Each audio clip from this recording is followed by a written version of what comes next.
Geneva, Kinshasa. 2 dying Ebola patients were spirited out of a Congo hospital by their relatives on motorcycles, then taken to a prayer meeting with 50 other people, potentially exposing them all to the deadly virus, a senior aid worker said Thursday.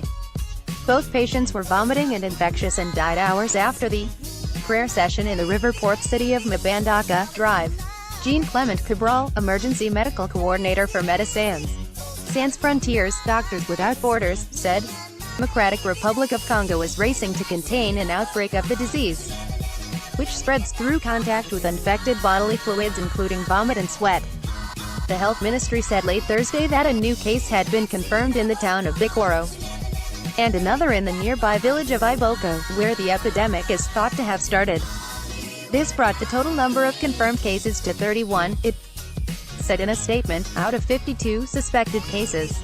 A healthcare worker displays an Ebola information leaflet for passengers at Ngobila Beach in Kinshasa, Democratic Republic of Congo, May 24, 2018.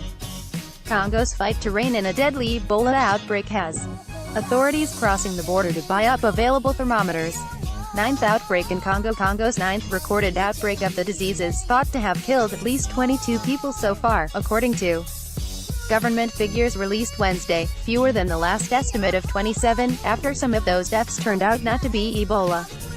The escape was organized by the families with 6 motorcycles as the patients were very ill and couldn't walk, Cabral told a news briefing in Geneva after returning from the affected region. They were taken to a prayer room with 50 people to pray. They were found at 2 in the morning, 1 of them dead and 1 was dying. So that's 50 to 60 contacts right there. The patients were in the active phase of the disease, vomiting. The patients got out of the isolation ward Monday. Earlier reports did not give details of the escape or where they went afterward. A third patient who left the ward survived.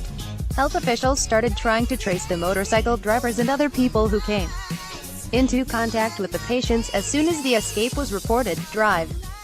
Peter Salama, head of emergency response at the World Health Organization (WHO), told Reuters on Thursday.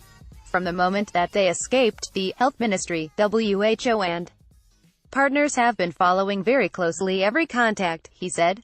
An ambulance carries the remains of an Ebola victim to a burial site in Mbandaka on May 22, 2018, in the Democratic Republic of Congo.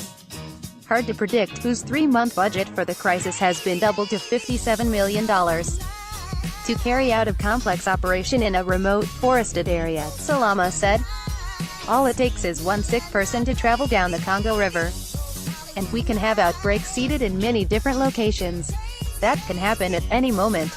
It's very hard to predict, he said, referring to the river linking the trading hub of Mbandaka to the capital Kinshasa, whose population is 10 million. It is going to be at least weeks and more likely months before we get this outbreak fully under control, Salama said. There have been major advances in medical treatment of the virus since it ravaged West Africa in 2014 to 2016, including the use of an experimental vaccine to protect medical staff. But local skepticism about the dangers and the need to isolate infected patients continue to complicate efforts to contain it. In past outbreaks, mourning relatives have caught the hemorrhagic disease by touching the highly contagious bodies of dead loved ones, sometimes by laying hands on them to say goodbye.